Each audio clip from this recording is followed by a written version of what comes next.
So there's a traditional housing model that's existed for a long time, and it really emerged in the late 70s and early 80s when we started seeing chronic homelessness again in the United States. The traditional model said you needed to be ready for housing. And so it started with what you would kind of expect. It starts with a shelter, and you kind of what you see in the films, or if you go see mass shelters, it's some sort of a big place where maybe 100 or so people go and they're able to sleep there and shower and do those sorts of things. This is a compassionate model. People get off the streets and are safe for a night. It's an important piece of our housing solution for a period of time. It shouldn't be a solution for housing for 40 years.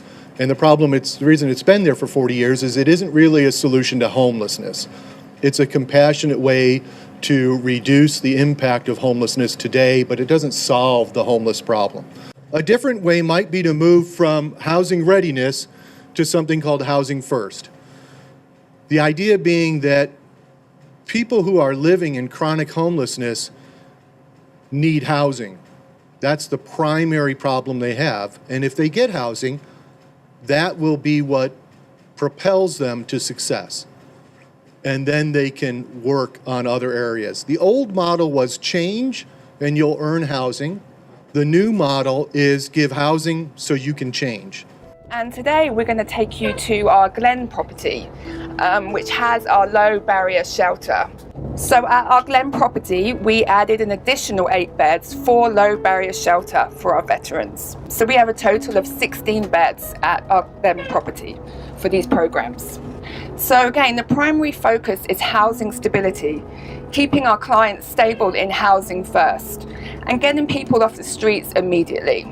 We're bringing people, giving them housing first so that they can get stabilized before jumping on and addressing the next issue. This is a really big change in philosophy, but across the country we're seeing that works. If you look at Maslow's theories on safety, it takes a lot to get to self-actualization, right? Our previous methods were like, hey, you need to self-actualize first and then we'll give you housing.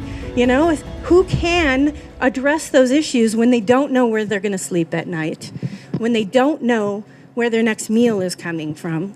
And we realize that by giving people housing first gives them a chance to move to that next step. A low barrier shelter is where anybody can come in if you're drunk, if you have pets, if you have partners, and they'll take you in. The people that we're really talking about when we talk about chronically homeless are people that have been out on the street for a long time, typically have physical disabilities, mental illnesses, high instance of substance abuse, and they simply aren't capable in many respects of being able to do what it takes to get into traditional shelters within the community. We don't create a space for this particular part of our population within our community. So we end up housing them on the street because there aren't any other solutions for them. We're off to our next stop. Where we're going now is called Royal Palms Apartments. Once they move out of Glen, like the property we were just at, where do they go? Well, they go anywhere in the community. We find partners. So Royal Palms is one of our partners. We started off with about 5 or 10 people that we put in to permanent supportive housing. A year later, we have nearly 170. Right now, we're probably working with about 10 or 12 different apartment complexes. Sometimes the people that we are putting in their apartment complexes are a little rough around the edges. We really anticipated probably an eviction rate of maybe 20 to 25%, and after 1 year, it's been around 3%. Woo! So it's pretty amazing if you think about that. Our relationship with Old Pueblo Community Services began in June of 2016. Working jointly with Old Pueblo Community Services on problematic client and resident issues provides the opportunity to address the issue in a manner that is productive rather than destructive. Overall, Old Pueblo, Royal Palms, and Royal Elkhorn have provided 326 months of housing in our short time working together. We look forward to many more months with Old Pueblo in accomplishing their Housing First initiative. I was in prison. I had no idea where I was going to go when I got out. And Somebody told me to get a hold of Old Pueblo.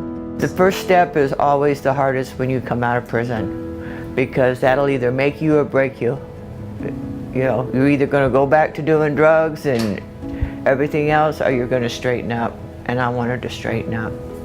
I was scared, I was terrified, because I'm coming out of prison at 60 years old, and there's not a whole lot, you know, people just, they don't like people from prison.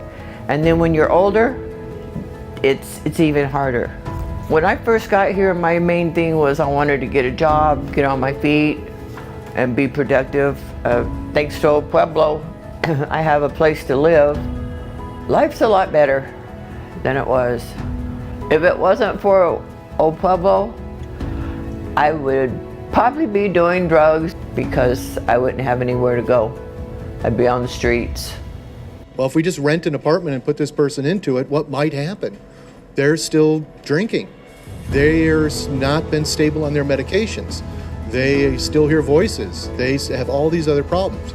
Of course, ironically, we were comfortable with that all happening on the sidewalk, but not with it happening in an apartment, a place with a door where someone could secure themselves and their belongings and have people come find them on a daily basis and help them. So it was our fear, and Old Pueblo faced that fear. We had to deal with that fear. In emergency shelter, these mass shelters in Tucson, according to HUD, about 21% of people who go in there actually at some point leave the mass shelter into a permanent housing situation. In emergency shelter, you can expect of that 21% who got into housing, 69% would actually stay in housing after a 2-year period. In our work, 80% of the people stayed in their housing. Only 20% showed up in other housing services.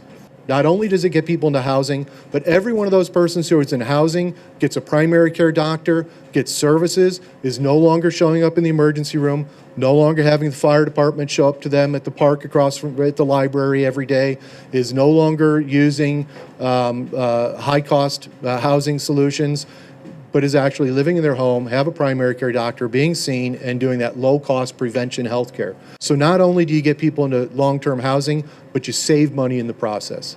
So, because the issue really is, how do you provide those wraparound services, and how do you get those costs? And I will tell you, Old Pueblo is probably doing right now the best job of anybody in town at that, and you're going to see some of what they have today.